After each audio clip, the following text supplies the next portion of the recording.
Showtime! Broadway set designer and model railroader Clark Dunham created this layout for Doug DeBay's new Toy Train Museum and Train Store located in West Des Moines, Iowa. Dunham used theatrical lighting, stagecraft, and dazzling backdrops to fashion a layout which is fanciful, realistic, and spectacular. There's a deep river gorge, high mountains, lush clouds, passenger stations, freight stations, farms, big cities, little towns, a bookstore, and bridges, a sensational 8-foot-long viaduct, a gas station with an airplane, men at work, kids at play, a sleek streamliner riding on clouds, and of course, the factory where lifesavers are made.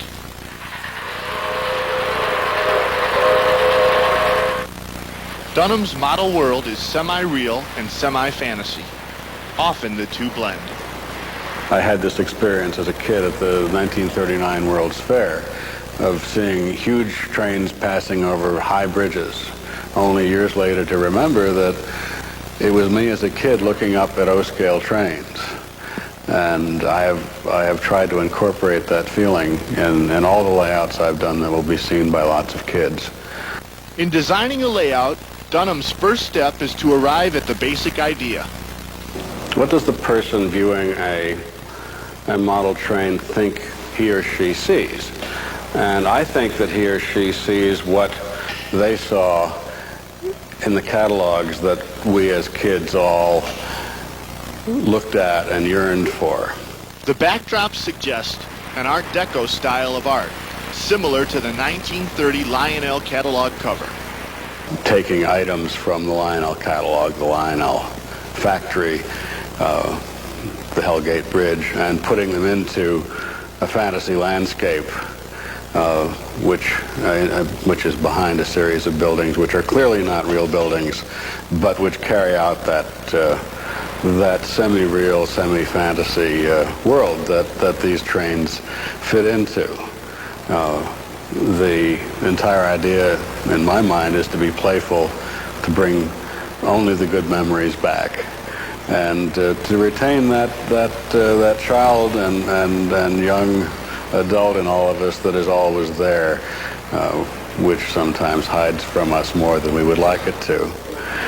But basically, I guess the idea is to promote joy, and I think that's the right thing to do. It's what we need more of in our lives. The layout measures 20 by 40 feet. A protective railing extending 3 feet surrounds the layout. Angles interrupt the rectangle shape to allow a variety of views. There are 4 levels starting at 24 inches off the ground and stepping up in approximate 6-inch increments to 4 feet 6 inches at the mountain area. The 2 bottom levels are simple loops. The O-gauge Santa Fe operates on the lowest level, and an American Flyer Missouri Pacific on the next step up. Each make 2 station stops.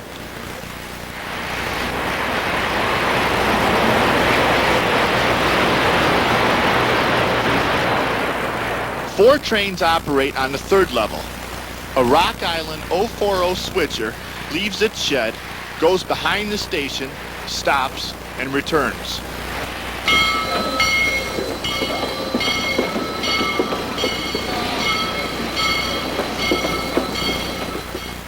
Two 2-car sets of Bud and MU cars share a loop. They alternate between waiting at the turnout and making the rounds, which includes a stop at the commuter station.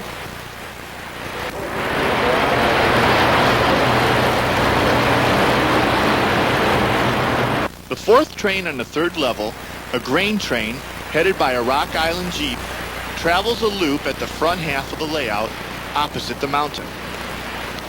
Appropriately, the grain train makes stops at the grain silos.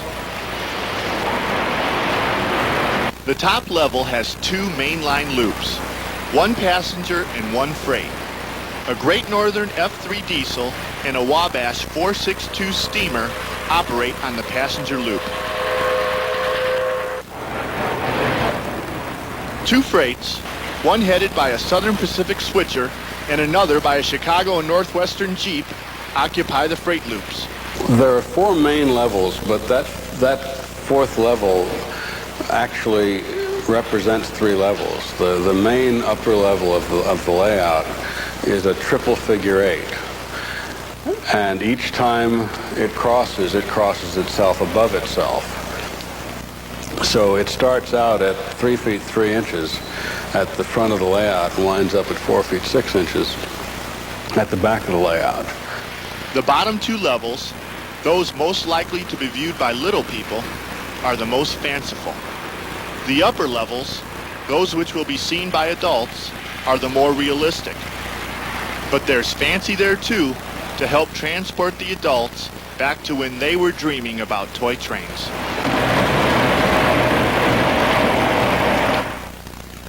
Dunham uses a design device called selective compression to create the illusion of depth. Using a bandsaw, Dunham changes the configuration of the buildings, cutting them in half and using the back half as another front.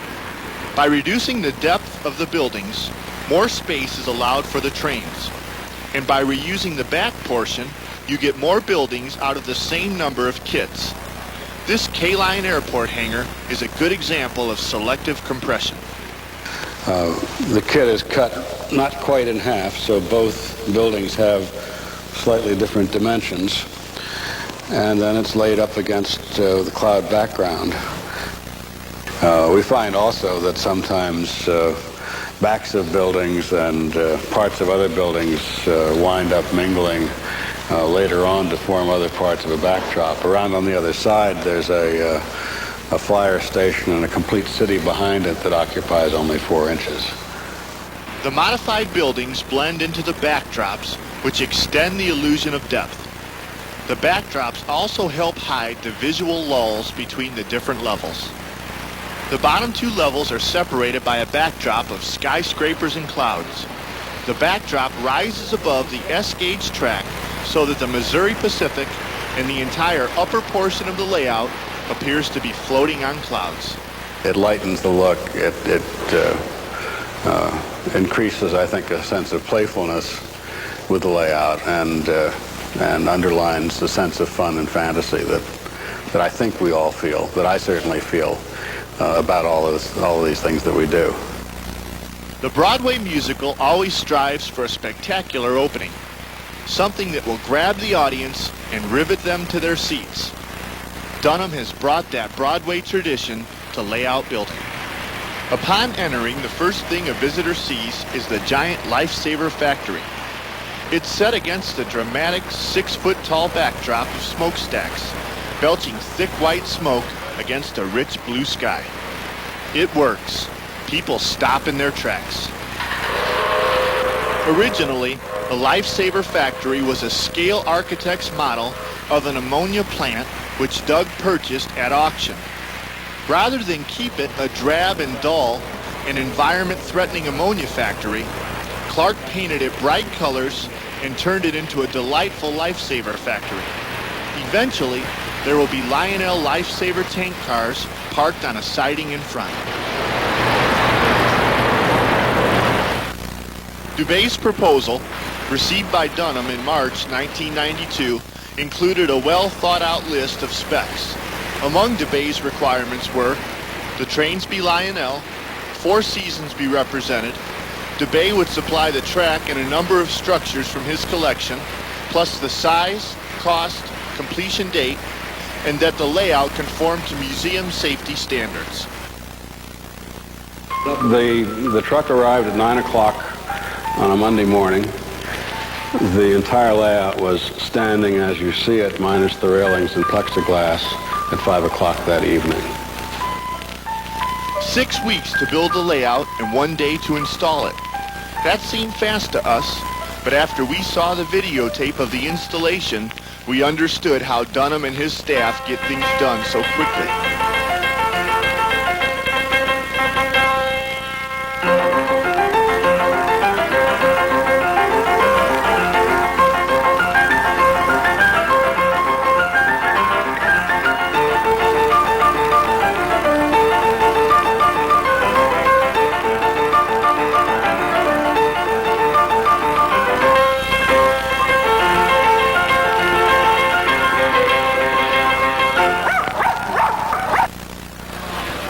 Clark Dunham has combined his two great loves, the Broadway stage and toy trains, to create a layout which evokes memories and images of a time when all a kid dreamed about was building the biggest and the best toy train layout in the world.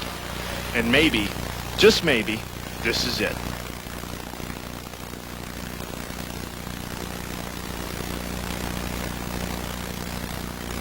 The type of layout that I was really looking to build was one that I could operate the trains and show the operation of all the accessories. The trains are so much more fun when they're active and animated and moving. I like the noise.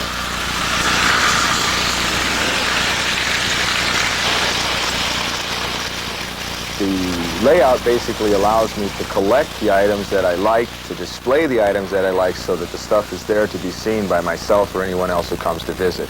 I really wanted to show people what this stuff was. It's so wonderful.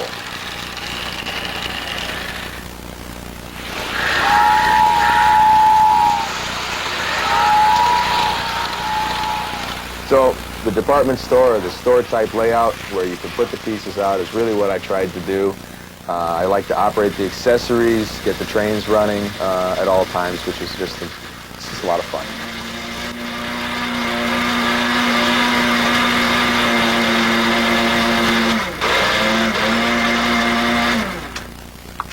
There's 4 loops here. We have an outside standard gauge loop with a passing siding. Then there is a dedicated wide radius O-gauge loop to run Hudsons, Hiawatas, 752, Union Pacifics and such. Then in the middle of it all, I built what I would consider to be the type of layout any kid would have loved to have. There's 2 loops connected by track, switches so that you can run from one loop into the other, all the way in, all the way out, a reversing loop, a passing siding for the freight work that can be done so that you can hag cars down by the cranes and by the log loaders and still operate them while running trains. So you can get 4 separate trains running at one time. Makes a lot of nice tin plate noise.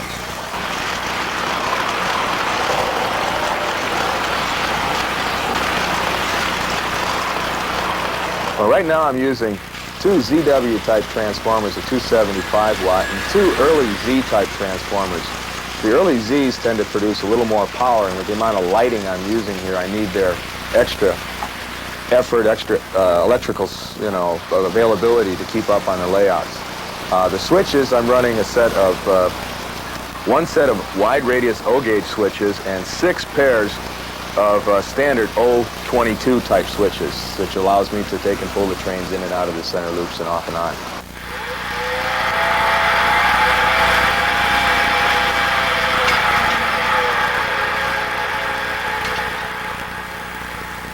The trains that are running are basically an example of what comes off the shelves. The number 1700 Lionel Jr. I just like to run because it's so animated and most people don't see the train run. I then run, in my next line out on this freight track, I run a nice 258 hauling a long string of 2600 series cars. A lot of color, a lot of clickety-clack, a lot of fun. Then on the wide radius dedicated O-gauge loop, I'll usually run either a 260 Lionel steamer with a set of 800 series freights, or lately I've been having fun running a 763 with a set of full-scale, semi-scale type freight cars, along with a 227 switcher cut in, all in a full set of 2800 series tin plate cars. The outside loop has always got some standard gauge on it. Now, usually we'll run a train for about 2 months or so before I get tired of watching it go around, and I'll bring another one down off the board. Presently, we're running a number 1770I's engine, which is the transition engine. It's actually a 390 Lionel, with a series of 500 series freight cars. The layout measures 23 feet long by 14 feet across.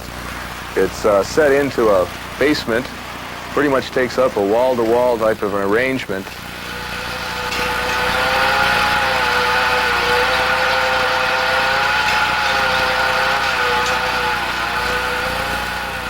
At flea markets and scrap sales, I was buying quarter plate mirrors. They're usually $3 or so for a 4x6 section. I proceeded to cut them down to 18 inches tall and mounted them down one wall so that when you look at the trains, you see yourself in the mirrors and you see the layout kind of like from both sides because the mirrors reflect back into itself.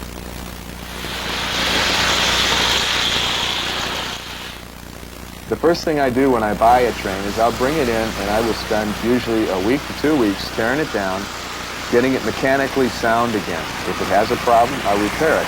Replacement of wheels is a necessity in many of these things that I collect. But all the trains that are on the shelves are all designed and all, in my own mind, designed to be run, and therefore they shall be run. Lionel created a wonderful, warm, live art in these toys, and the art really is in the colors, in the way that they move, and the noise that they make, even just slamming down the rails, the clickety-clack and the rattle-trap sounds. In fact, probably some of the cars that I enjoy the most to run are the little four-wheel 800 series. They just have just the right sound going down the rail. And it's very soothing, very calming.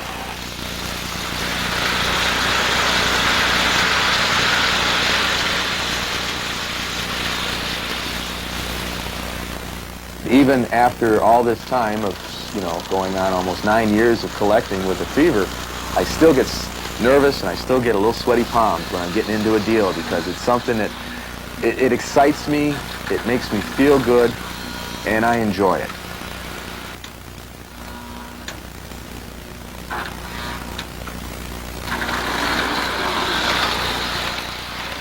This is the number 165 magnetic crane with the aluminum superstructure, known to be made in 1940. Difficult piece to find in good shape, mostly because the booms become broken. They're difficult to store and put away without being damaged. We're now looking at the 1941 rare gray variation. Some people feel the reason that they're gray is because of material shortages. The paints were not available to paint them aluminum, a very desirable piece. These are two number 48 whistling stations, manufactured from 1937 to 42. There are two variations here. The one on the right has got the orange roof, the one on the left has the red roof. They sound fairly nice. A number 349 flashing crossing signal, manufactured in 1929 and 1930 only. Very similar to the Lionel number 79, except it has a cast iron base. Using the books, which are probably the most important thing to own if you get into this, is books, reference books. The McComas and Toohey books, the Greenberg books, the O'Brien books, all give little bits of information that, when all put together, allow you to construct a very sound basis to what you're looking for. But the first thing that my friends started telling me when I started getting into collecting is that the best thing you can do is go out and get the information out of the books. And from that knowledge, start to build what you want and collect what you want. This last Christmas, I was sitting down here, kind of just contemplating, looking at everything, almost a little overwhelmed by all the different things, from the 126 stations to the 117s, the 113s, to looking at all the simple streetlights I have. And she snuck down with the camera and caught me in a very pensive mood, just kind of with my hand against my cheek, looking out, going, "What have I done?"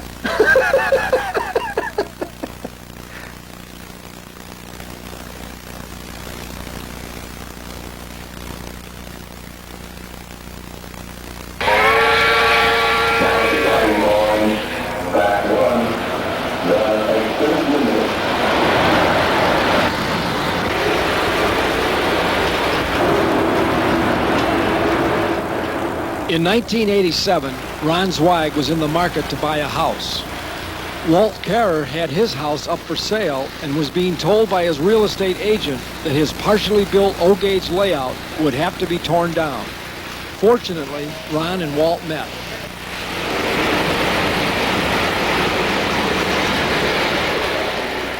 Our children had gotten married and left home, and we decided to sell the big house and look for something smaller. And we spent a while house hunting, not finding anything. And one day we came upon a house that was just going on the market, and my wife and I went in to take a look, and the lady of the house showed my wife the upstairs while her husband said, "I want to show you something downstairs." So I went downstairs, and there was the beginning of a great layout.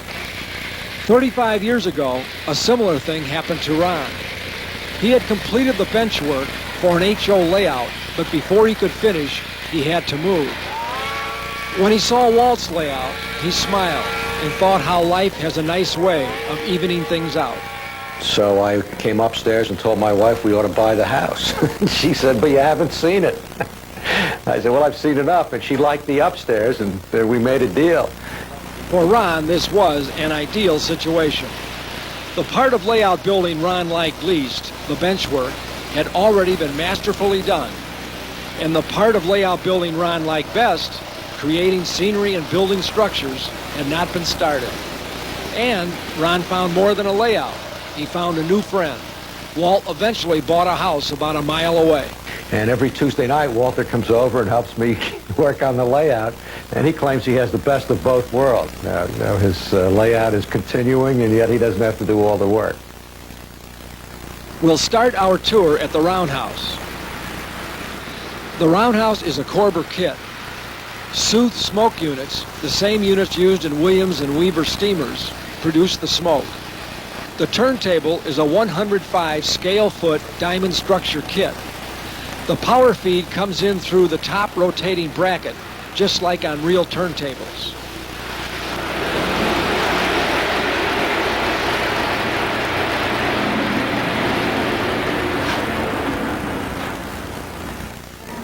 Al Gomeco created the circus and the numerous animations scattered about the layout.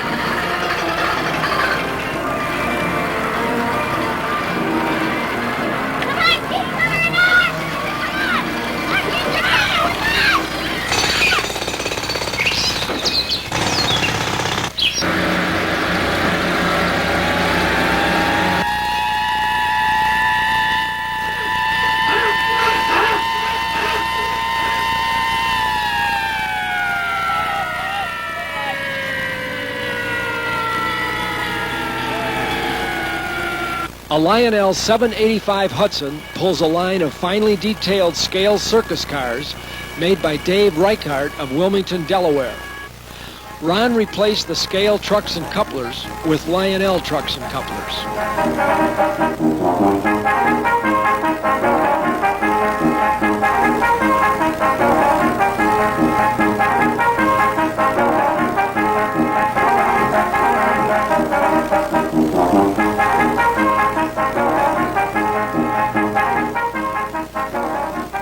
The row houses are by International Hobby of Philadelphia.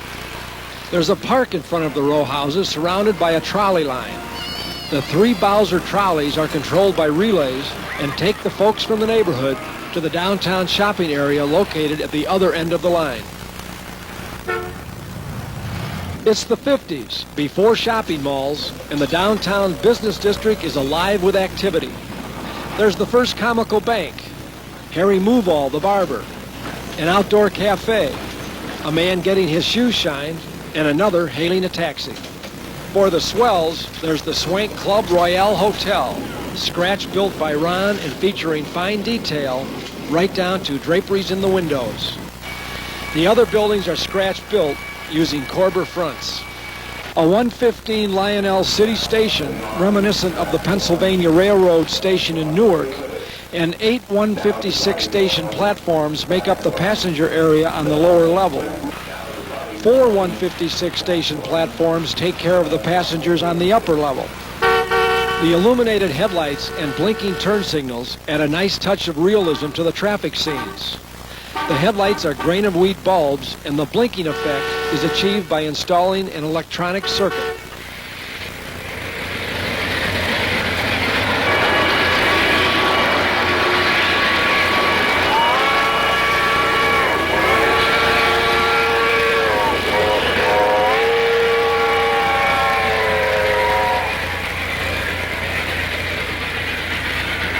The industrial area features large and medium-sized factories, all with quirky names. There's the I.C. Berg Refrigerator Company, the Lawston Foundry, the Spare Tire Company, the Legendary, and the R.U. Knotts Lumberyard. I'm not a collector. I like to operate the trains, but I also like action on the layout, and that's why I have a lot of action-oriented either accessories or other features, whether it's the backhoe digging in the street or the house on fire and so on. I have it so that when people come and look at it, I think they enjoy looking at it, even though they may not be railroad model builders or really into railroading.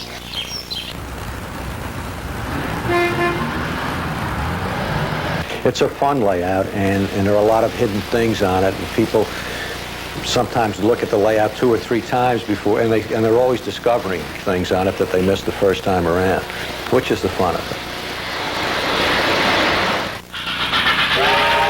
Yeah, I like the Lionel trains and some of the others, but I also like scale appearance. So what I decided was to build what some people refer to as high rail, but it's running Lionel engines on a scale-looking layout with Gargrave's track and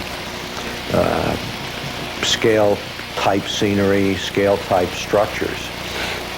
And trying to blend them. I'm trying to blend Lionel scenery, or Lionel accessories, rather, into scale scenery, which I think we've done fairly successfully.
The upper level has 2 mains, both powered by overhead wiring.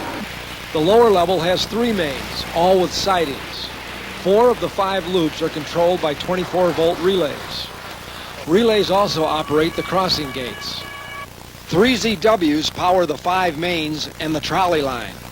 A Lionel Z transformer powers the turntable, street lights, and crossing gates.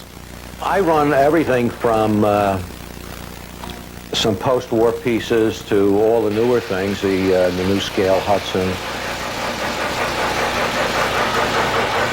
the MUs. I like to run, obviously, now a lot of overhead electric rectifiers and so on, because we have the catenary system up. Zweig likes to operate other engines, too.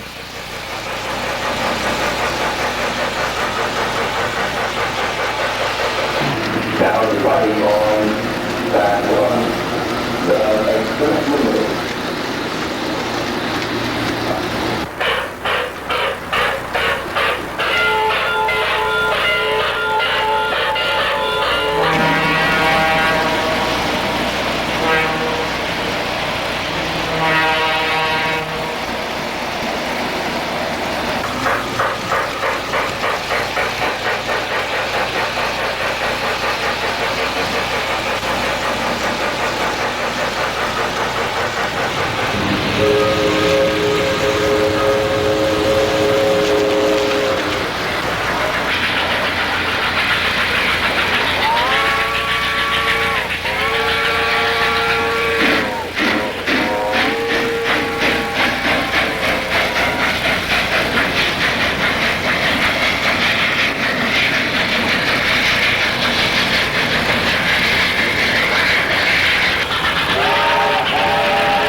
We're not going to duplicate this in my lifetime or anything else. This is Ron's masterpiece.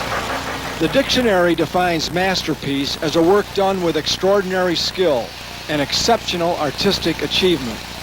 Masterpiece, a good word to describe Ron Zweig's layout. It just shows what hard work and talent can accomplish. And to think it was almost all torn down.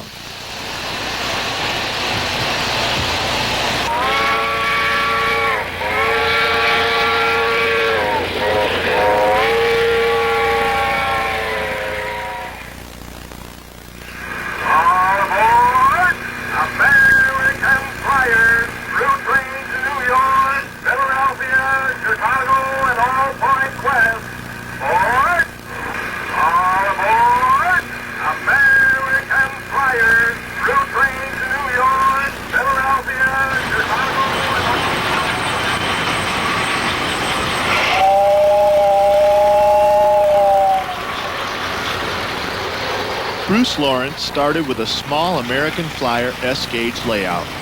I had 2 trains when I was a kid, and I used to play with them all the time. So I came on back home and found the old trains and took them back out, and after that it just kind of snowballed. After building a nice 6x9 layout, Bruce wanted to expand into the adjoining family room. What I wanted to really do is I wanted to try to get 2 trains running around the whole family room, or should I say train room now, since it kind of like took over most of it. Bruce didn't stop at the family room. So I kind of like asked my wife Sheila, and we kind of agreed that we could expand into the laundry room. So we did some modification with the plumbing and everything, and the rest of it turned out pretty good.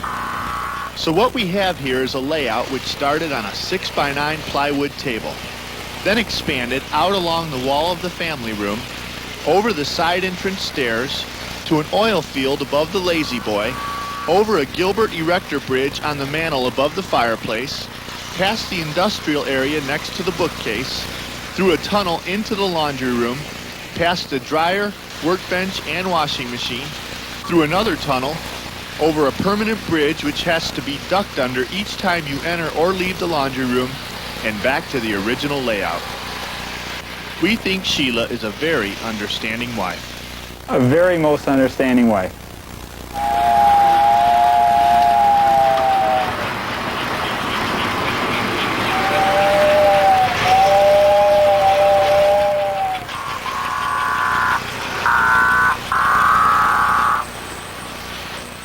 Back in 1978, I was by my friend's house, and I saw his old Flyer trains, and I think I started getting the bug right then to start collecting and operating the old trains I had when I was a kid.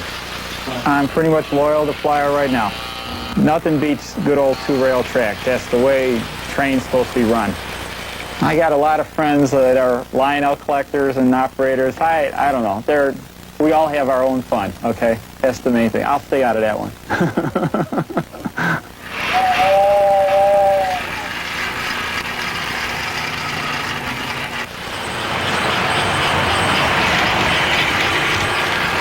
Both Lionel and American Flyer made operating milk cars. While similar in appearance, the cars differ in a number of ways.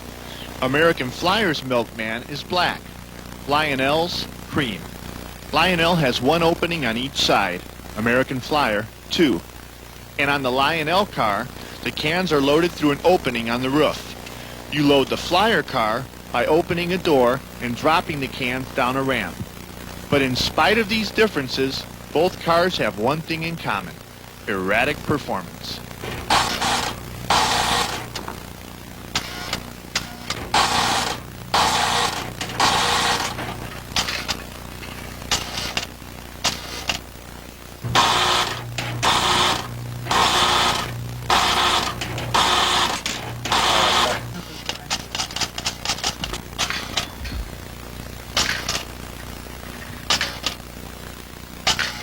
I told you this is a flawless operation. No problem at all. Other Flyer accessories include the oil drum loader, featuring Louie the Loader.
That's what they call it, good old Gabe the lamplighter. He's the guy that climbs up the ladder and turns on that light, and he goes back down.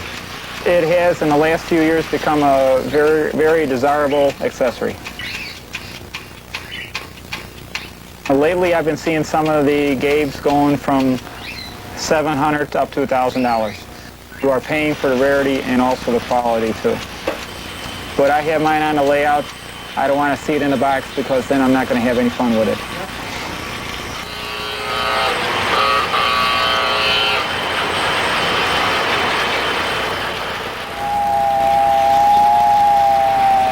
Bruce wanted to build a toy train layout like those built in the 50s. I got plywood, homosote, plus the roadbed, and it makes a very quiet layout, and you could hear the choo-choo. And you got to hear the choo-choo. His goal was to have fun with some toy trains. And I enjoy it because you're always building something all the time. I have more fun building it than actually operating it, but operating is still a lot of fun too. And a lot of times we'll get a lot of guys over here and we just have a ball all day long. And I just say, guys, take it away, go have some fun. And I'll sit back and watch, and it's really nice. They'll bring some trains to run too, because a lot of guys don't have a layout and they don't have any place to run it, so I said, bring it over here and we'll do it here, and let's see what happens. the trains operate at the same speed, whether next to the transformer or 30 feet away. Bruce attributes this to good connections and the use of feeder wires. Make sure that your connections are really good with all your track. And what I've done is to make pretty much a good running layout is solder the wires to the track and have feeders every few feet so you never lose any power. Bruce's collection is displayed on the walls in the train room and on both sides of the partition, which separates the train room and the family room. I like the trains from the very late 40s to the middle to late 50s, right around there, because that's what I really remember when I was a kid. Anything old that Flyer made is fine with me. I do enjoy steamers the most, though. Passenger trains are okay, but steamers with smoke and choo-choo is the way to go. But sometimes you got to be an adult to have all the toys that you wanted to have when you were a kid. You never have all the toys that you want to have, okay? But what I have right now, I think it's a lot of fun. It's a lot of fun.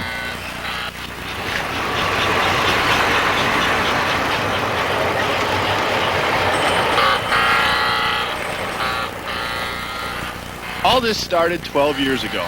Now Sheila and Bruce have 2 boys, and they are eyeing Dad's space for things like ping pong tables and air hockey. I've had the layout up since I built the layout starting in 1979, so it's been an easy 12 years plus that it's been up. And I think it's time for me to take it down, and I have to give a little bit more to my 2 boys and the wife. So we're going to put the trains away for a few years, and then someday they're coming back out.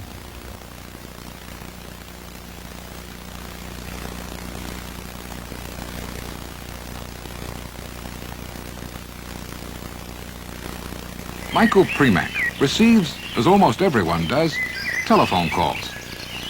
The Premacks have several phones. There is one in the basement, and when that one rings, Mike always knows what the call will be about. Toy trains. Michael Premack is not in the toy train business. He is a dentist, but he does have a toy train layout, and that is where the phone in the basement comes in. It is part of the layout. 2 phones, actually. Premack and another operator can call each other on these phones, becoming dispatchers, ordering cars delivered to towns, making up consists from a switchyard for drop-offs at various sidings along the main line. Often, the other operator is Premack's son, William. Hello? Hello, Will. I need 2 culvert cars, a log car, and a coal car in that order, okay? And hurry up. Okay, 2 culvert cars, 1 log car, and 1 coal car. Got it. A mountain separates 2 towns. It is situated so the dispatchers cannot see each other. It also envelops the trains, which Premack likes. For something to be interesting to watch for any period of time, you don't want to see the train at all times. think the train has to disappear. It can go into a tunnel, it can go under the table someplace or a hidden track and then suddenly reappear and then disappear again. If you see the train all the time or is just going around in a circle, it gets kind of boring quite quickly. None of the switching on the 25 by 25 foot layout is done by hand. Every train, every engine, every car is moved without touching it. The idea is to assemble a train consist in a proper sequence, or to fill orders for specific cars, such as Primac's order to Will for 2 culvert cars. Passenger trains run on a schedule on the main line, and the operators have to do their switching without running into them. The whole operation is designed to simulate the operation of real railroads. To learn how those worked, Primac studied them. I went down to several places in Illinois, southern Illinois, around Kankakee, and several other small towns there, and I watched trains operate, and I watched sidings operate, and small industries operate. Primac originally had a more conventional layout in this basement. It had all Lionel equipment, including accessories, track, and switches. He was happy enough with it, but something gnawed at him. He wanted his switchyard to look better than it did. Lionel switches were the problem. They kept tracks too far apart for a switchyard to look realistic. In 4 feet of space, the width Primac had available to him, Lionel switches would allow the placement of only 6 tracks side by side. At a local train meet, Primac saw a display of custom switches by Steve Bernyson. When I told him about the ideas I wanted to incorporate in a layout, he was really quite helpful and helped me basically design the main track line, or the main track plan of the layout. And with his switches, I was able to get the tracks closer together, and they had the look of a real railroad. The Bernyson design switches would allow Primac to place 15 tracks side by side in the same area that Lionel switches would allow only 6 tracks.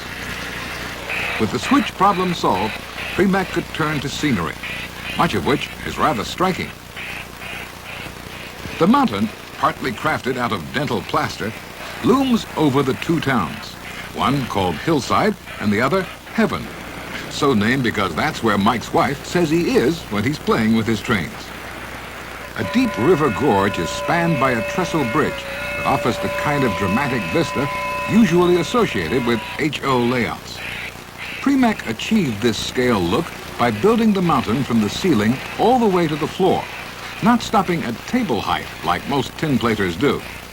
The mountain, almost 8 feet high, is 15 feet long and sprinkled with colorful trees. Some of the trees were bought in the store, ready-mades, but these tall pines were made by, they're a tapered dowel and some like crinkly papers glued on. We put gray paint on here with a black wash, and this is steel wool sprinkled with green foam. Conforming to his wish to have trains that pass from view, there are 2 tunnels on different levels. Primac could not find tunnel portals that were wide enough to accommodate 2 sets of tracks. So he cut single portals in half and spliced in extra sections to achieve the required width. The track is Gargrave's T-rail. Looks pretty much like real. It has wooden ties. You can also bend it to any radius you want. The trains are controlled by ZW transformers, and each control panel, of which there are 2, has 2 ZW transformers.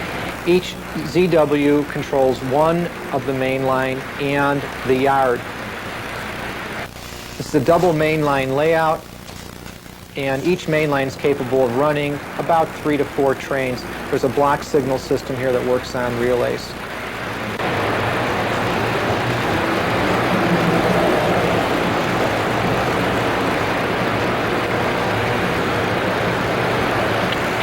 Eight trains could be run at one time, and of those 8 trains running, any one train could be taken out of the main loop and brought into the switch yard for disassembly.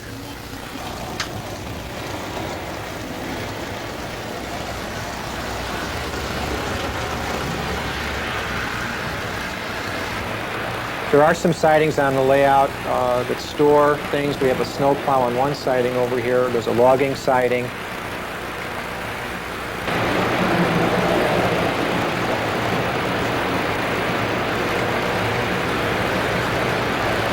There are about 70 switches on this layout, and they're basically three types. Standard, I think we call number 6 switch. There are curved switches. There are three-way switches where one track is coming up the middle and 2 peel off to the side. Those are in the double-ended switch yard. So I pull trains anywhere from 10 to 15, maybe 17 cars. Unless you have magnetic traction or some kind of traction, the engines just are going to slip and slide, and they just don't do very well. So I probably have to say all my good pullers now are MPC engines. And I stayed with plastic build buildings instead of O-scale buildings because the plastic build to me was kind of nostalgic. These are the buildings I had when I was a kid, and they're the exact buildings I had when I was a kid. They haven't changed at all. They were the same ones I had when I was younger. Some of these buildings are probably, not giving my age away, about 40 years old. Premack's accessories are also from the era of his youth, all in good operating order. The Lionel newsstand, the 497 coaling station,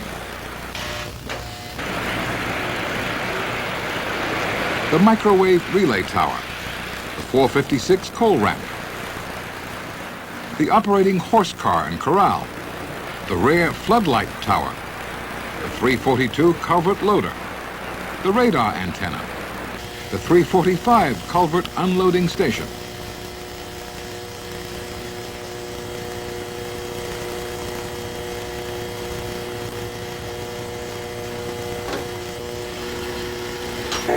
the 415 diesel fueling station, the 375 turntable,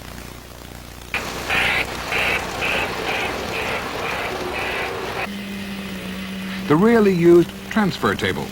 The red light on the controller goes on when the tracks are aligned. And the number 38 water tower. Introduced in 1946, it has a recirculating water pump. The outside wall of the tank is in reality 2 walls, one 3/16 of an inch away from the other.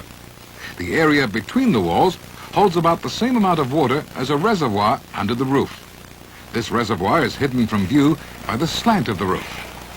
When a button is pushed, the spout lowers and the water from between the walls is pumped to the reservoir under the roof. As the wall chamber empties, it gives the impression of water draining out of the tank and into a tender. When the button is released, the pump stops and the spout raises.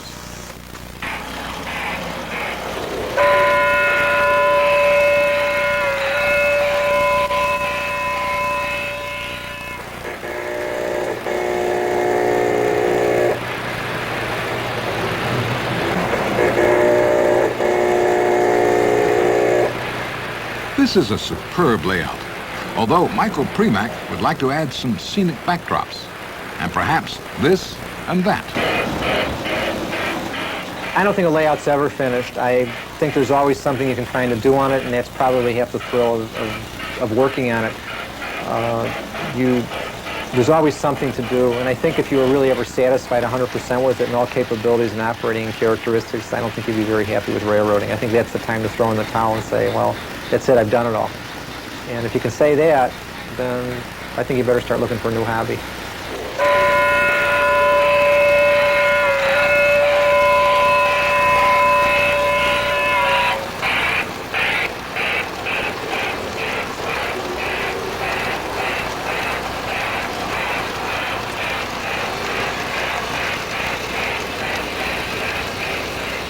I don't think we ever grow up, really. I think the toys that you have as a youngster, if you're going to stay involved with them, are the toys that you take through to till the time you leave this earth.